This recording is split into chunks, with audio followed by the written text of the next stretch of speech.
welcome everyone. And this is our second African session with a focus on Africa. And for this particular session, I'm very grateful to Corinne Estrada, who is, some of you may know Corinne from her Communicating the Arts conferences that she's done all over the world. And Corinne and I are just really good friends. And so I asked her during the lead up to the conference if she might help me secure speakers that I didn't know. And she, of course, did. And so this session is with two cultural professionals from Africa who have a very specific perspective on things, and we thought it would be really valuable to have them join us and and hear from them the challenges around digital and the opportunities that they use in their respective work. So thank you, Corinne, for bringing us ODILE and GIFT, and for making it happen. And I will take it, I will hand it over to you. Well, thank you, Eric, for giving me this opportunity. And yes, I want to say how I met GIFT and ODILE. So I was really happy when GIFT accepted our invitation to come to the conference in Sydney 2 years ago now, and did a brilliant speech. And Gift Ganza is the artistic director of Circus Zambia in Zambia. And ODILE TEVIE joined us in a panel recently for the conference in Lausanne. It was an international panel about reopening strategies after the COVID. So both were really inspired, and that's why I invited both of you to join MCN conference. So can you briefly, ODILE, make an introduction about your foundation, and as a director of the New Bouquet Foundation, what is the purpose of the foundation, and what is the activity? Thank you. Thanks for giving me this opportunity. As Corinne has said, my name is ODILE TEVIE, and I'm the director and one of the co-founders of the Bouquet Foundation, which is based in Accra, and also we have a station in the Upper West region of Ghana. We work primarily with the visual artists, really, to put in programs and exhibitions to support their work, give them the opportunity to showcase in our gallery, also with some of our partners all over the world. The Bouquet is a member of the Arts Collaboratory Network, so that gives us the ability to showcase our artists worldwide, and also enable us to have exchange programs, offering them professional support from the wider network. Working with visual artists, working with other creative people, poets, drama, production. Our space is based in Accra. We are fortunate to have space in Accra that we can showcase works of artists and other creative people. The work that we're doing in the Upper West is using art to bring some economic empowerment to weavers. So it's mostly a lot of design work with weavers to help them to expand the work that they do, reach different markets, and really give opportunity to women, mostly women and young women. So that's in a nutshell. Great. What about you, Gift? Can you explain the history of Circus Zambia and what has been your involvement there? Yeah, so my name is Gift Chansa. Again, I'm the co-founder and artistic director of Circus Zambia, which is a social enterprise working with young people, artists, performing artists, also promoting arts and culture in Zambia through our creative hub, and then also going into the social aspect of engaging young people through the body, mind, and soul. So yeah, we use the holistic approach. We are artists, a group of artists, and we work collective to just like, you know, do whatever inspires us. And because of the creative hub now, we're doing a lot of things. We just had like a warehouse party. We're working on a production now for Christmas that is coming, which is a theater show. So it's just like creating things, and that's what we're doing. Right. I would be interested to understand what is the situation with the digital space, and have you seen a digital transformation after COVID? How I mean, for both of you, how was the situation before and after? Have you seen a change in the expertise, in the involvement? What is the situation of the digital in your country? Odile, can you start? I mean, we would focus mostly on what was happening in the space, the physical space before COVID. But then we realized that we had to quickly look at how we could also co-curate something parallel to what was happening in the physical space online. So that has what has happened really since about July last year. Anything that we're sort of showcasing in the gallery had to have a commensurate footprint online. So we're using a third-party provider to give us viewing rooms, and other third-party providers to give us opportunity to stream any talks that we're having live.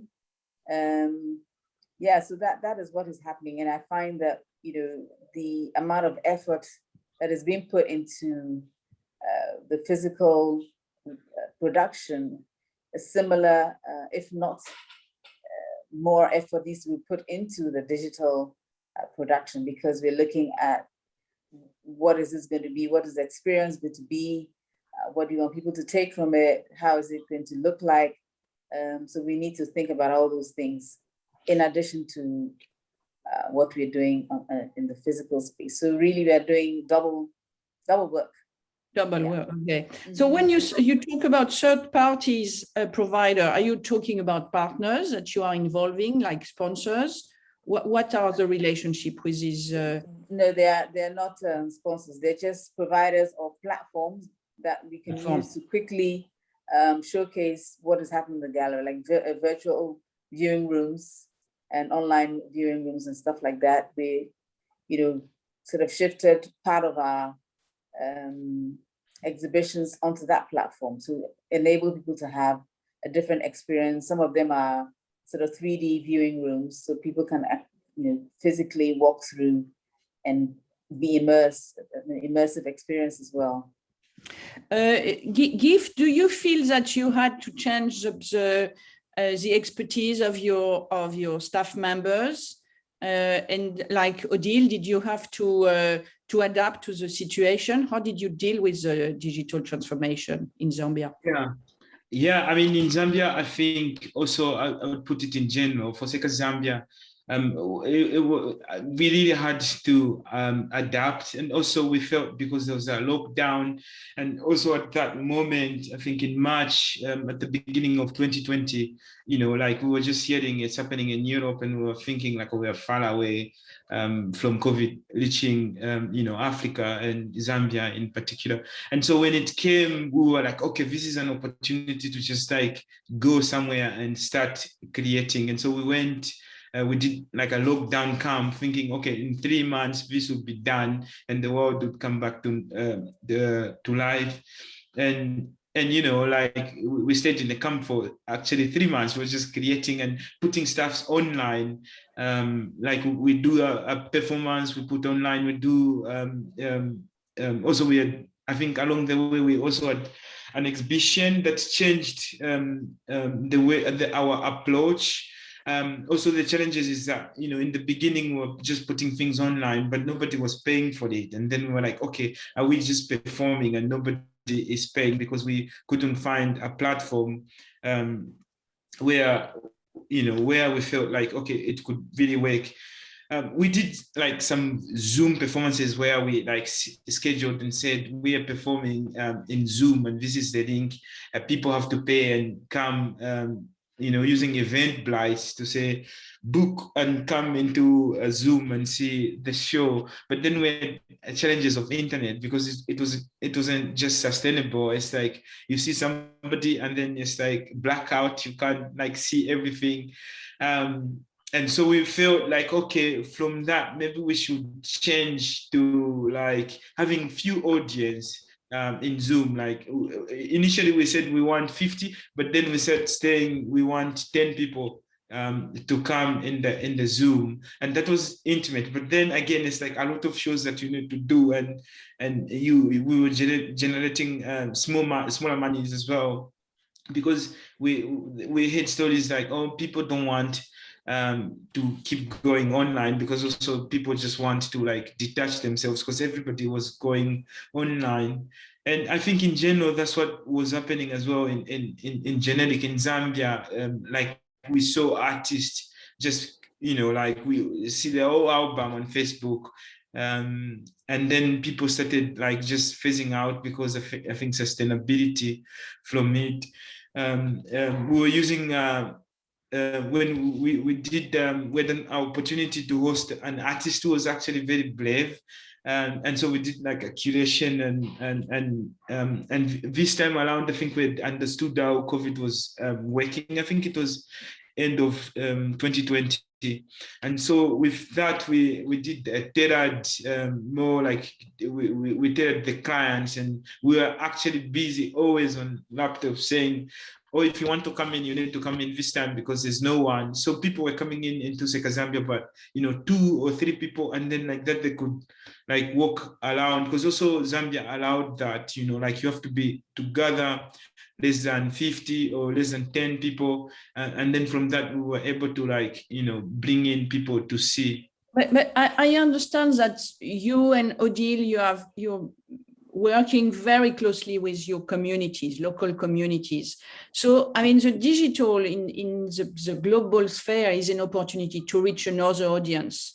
So is it something part of your strategy? I mean, is this important for you to reach out this audience, but or you don't care, or you just think that, keep it simple and keep it local?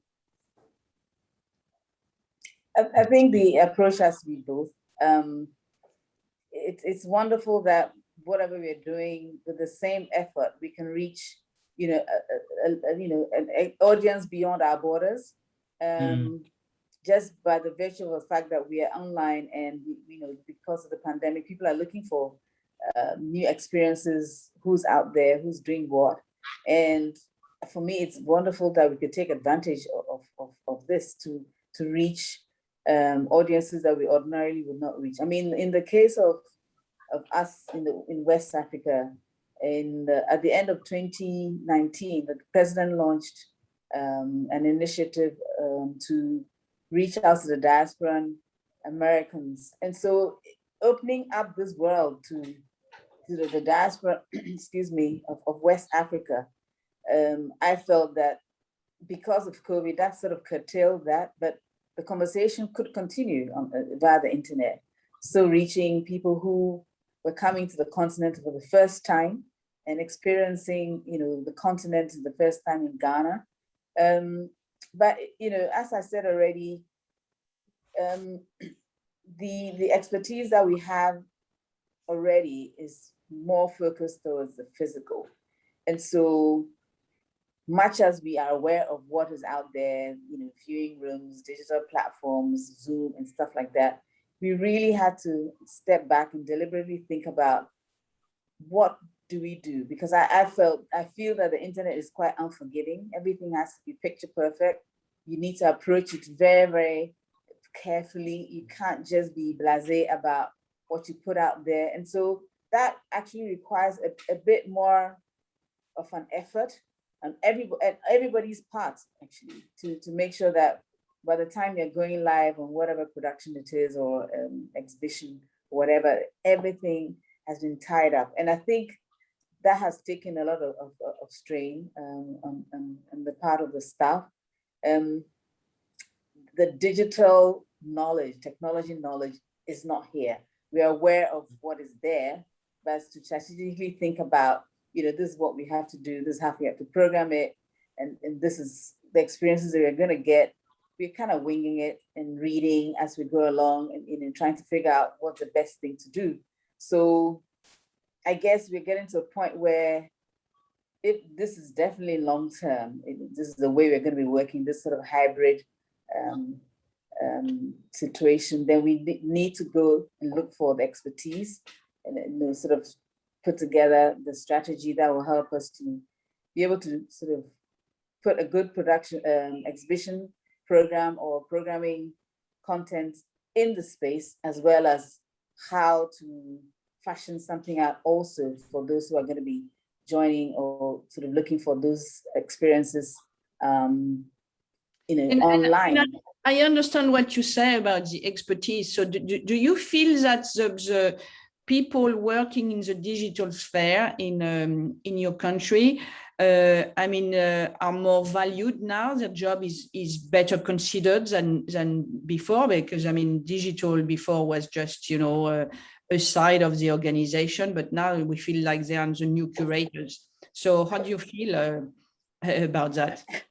I'm not even sure who to call that, but I know that those who are the photographers, for example, that we have to call in to take the photographs are hot. You have to book them well in advance to be able to get them to come in to see what is the exhibition, what is the scope of work that needs doing.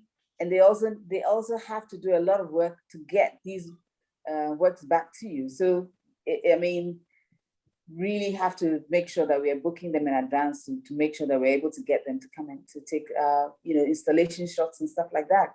So I'm not sure who else is maybe curating in that space. There are a few names that I've seen already, but it's not really taken off to that extent as yet. Yeah. What about you, Gift? Are you looking for other different profile, or are you training the existing staff to do more digital? Yeah, no, I think we are doing both. We are looking for expertise from outside because we don't have the expertise and the knowledge on how to use the digital thing. Actually, we've launched a project where this is now internally, where we're trying to understand what tools do we need to use and why do we want to use those tools. So we are we're working on this project it's just on digital, but internally. So we are trying to build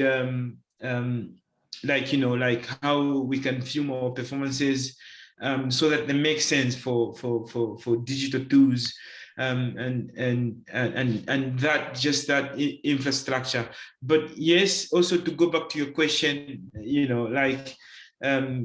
as an organization that works with young people, also with the community, during the pandemic was really a time I felt we were actually connected and with everywhere. Also, people wanted us to participate in workshops, conferences, but also it was easy because we had to be. It was digital. We were not supposed to travel, and so I felt like we did a lot of international things actually during COVID. And then I was selfishly saying, "Oh, actually, it's nice like this because then we stay connected." But also it's how do we keep whatever is happening now, even post-COVID? Because it felt nice. It felt like we were connected and people were actually reaching out to us to do things, to collaborate online. And do you feel, because you very clearly explain in your introduction that you are a social enterprise. So as a social enterprise, do you feel you have a role to play in your country, like a driver of the other, for creativity of the other enterprises and for people around you, and about education? So how do you feel the role of your enterprise now in your country? Yeah, no, that's actually interesting because we've actually we are in the middle of this project that we're doing. We feel because in Zambia we don't have the infrastructure, the education, also the physical infrastructure and the actual education, you know, on like on arts and culture. And so we've been like really pushing hard with international collaboration, inviting people to work with our artists in Zambia. And we are actually doing this project where we are actually doing the basics and like helping people, you know, even post and before COVID to understand what we really need, but also the actual basics of like, okay, you know, like most of the artists in Zambia depend much on the clients to book them, and then they get the gig and then they go. Or an artist to they don't create themselves to and then to go and sell outside. So what we're doing is just like, you know, helping artists to understand the process of like, okay, this is how you budget, this is how you market your production, this is what you need to be able to excel. And also because we have the connection and, you know, we understand how to fundraise and how to bring those things. So we feel like we are capable of doing that. Okay. Corinne, yes. can I add something to this? Because this is an interesting point, I think. And I see a few familiar faces among the attendees. And ODILE, the conundrum that you talked about moments ago, about, you know, like the dichotomy between like whether we want to reach people in our local communities or do we want to go global. I can tell you that it is a conversation that American museums ask themselves, right, Sarah? I'm looking at you because I know that you know. And so just don't feel that you're alone in that analysis. And I think many museums still haven't really figured out the social media strategy. There's the social media for, you know, for brand awareness, right? And then there's the real social media for engagement. And those two serve different purposes, and sometimes not in the best way. But it's very much a conversation that affects, you know, cultural institutions, definitely in the US and in Europe as well. So you're not alone in that particular situation. Just wanted to add that. Odile, I know we had this conversation before about that you raised the issue about the Black Lives Matters, and you say that it really changed the way you were doing the program. So further to that movement in which started in the US, do you feel that for you in your organization, how did you, I mean, make contact, or what was the conversation you had about that in your country? I mean, not particularly about the movement. It was just the way the Black Lives Matter started, and everybody was sort of looking out for institutions that were founded by Blacks, which were excelling worldwide, who needed to be looked at and sort of lauded for what they're doing for Blacks worldwide. That is how come we got, you know, pulled into the conversation about Black Lives Mattering. This institution is based in Ghana. 3 Ghanaian individuals having the vision to found an arts organization at the time when really the only people who were doing anything in the arts were foreign missions, to be honest. So being bold enough to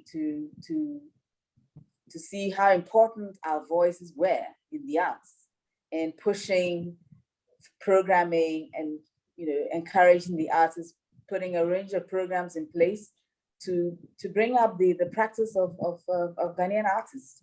And, you know, today, quite a number of the artists who are, you know, known worldwide have been through a program or other in the Booker Foundation. So that for me is that's how come we got drawn into why Black Lives Matters, because of us sort of taking charge and thinking of how important it was for our voices to be heard within the arts in Ghana at the time. And you know, now that is a lot of people are taking, based on that foundation, they're sort of stepping on the foundation that we've set up and going out into the world and doing all this wonderful stuff. So are you part of an international conversation on the global, you know, global conversation on different platforms?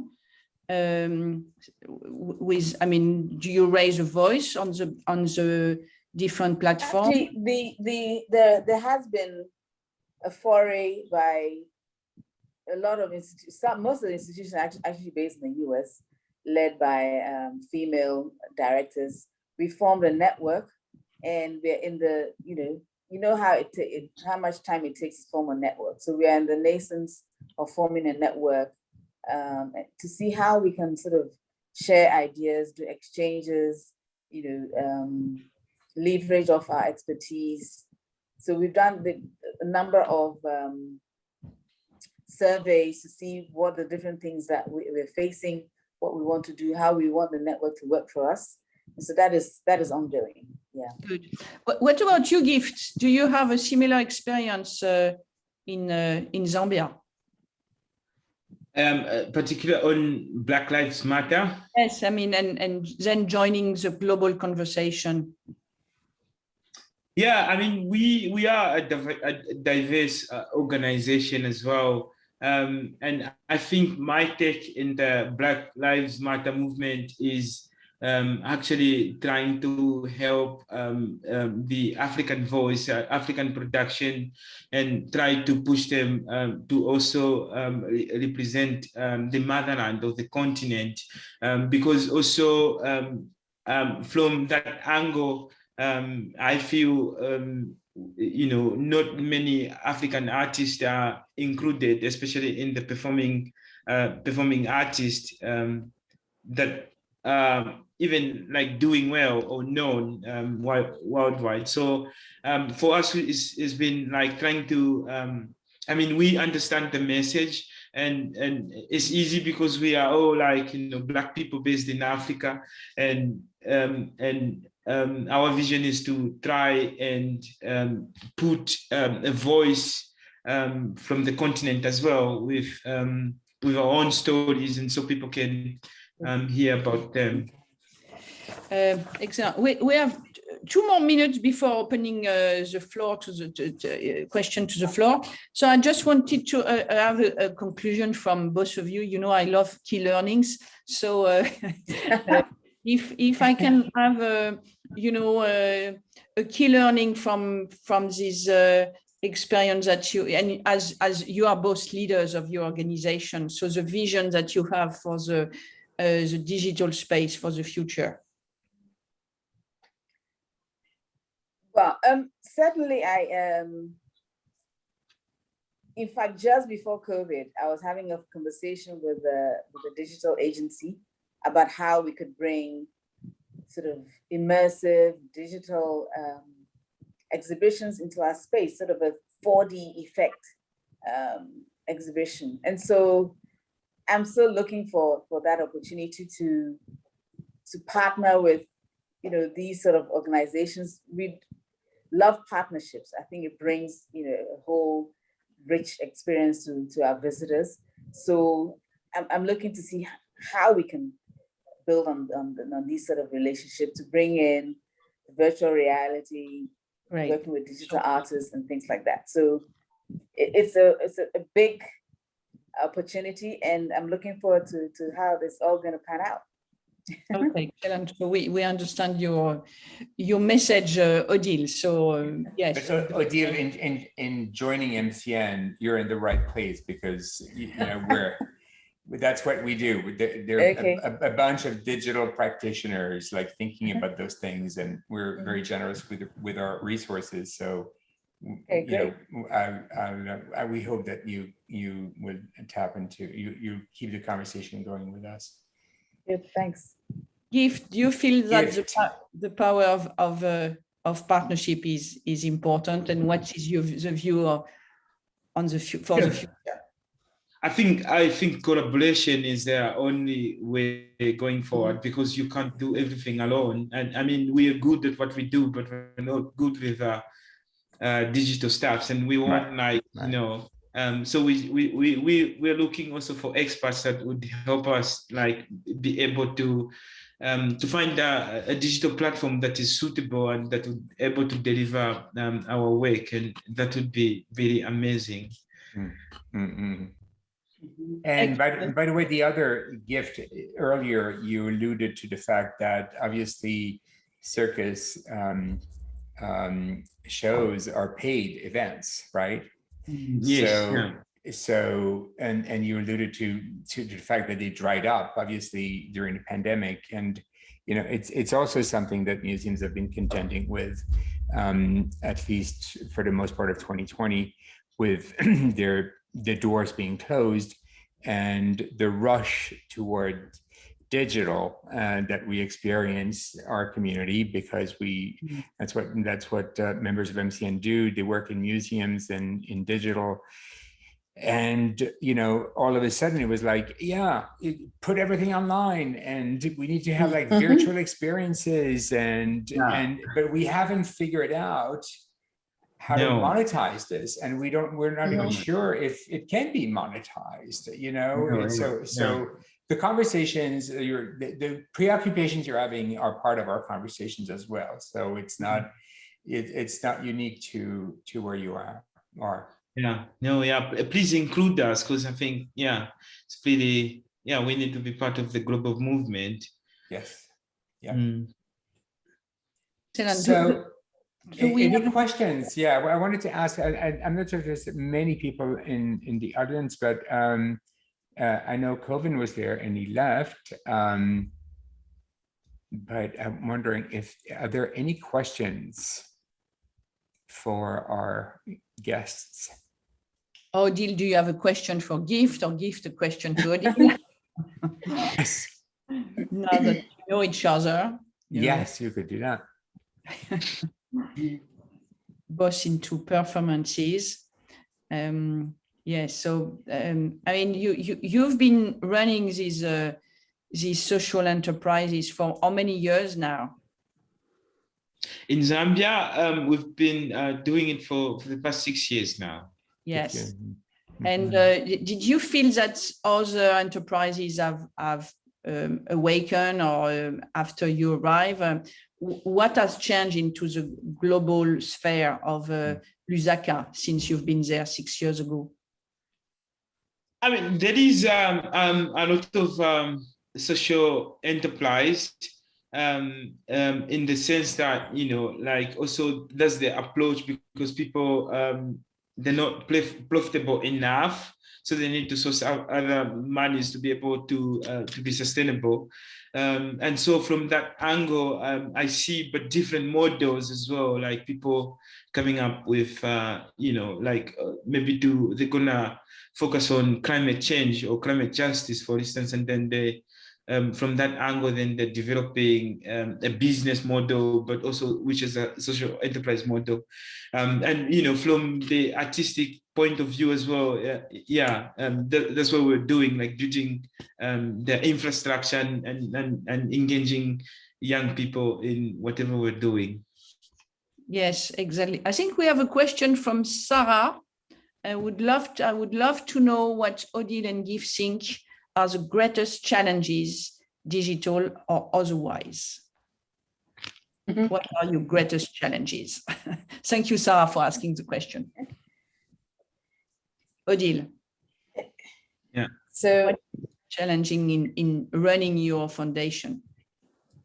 I mean, at present, I'd point out to the fact that I don't have the skill set within the organization that can really help us with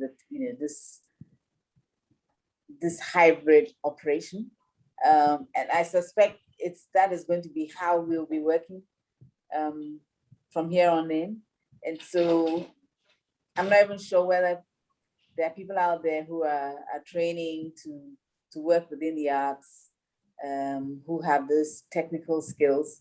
You find out about people who are doing apps and development and things like that. So it's, I guess we in the arts are always further behind the chain, where people don't really consider working in the arts to be lucrative enough. So we are lagging behind all the time in that. So it's about being comfortable with someone coming on board who understands really what we need to do to serve audiences virtually on a digital platform.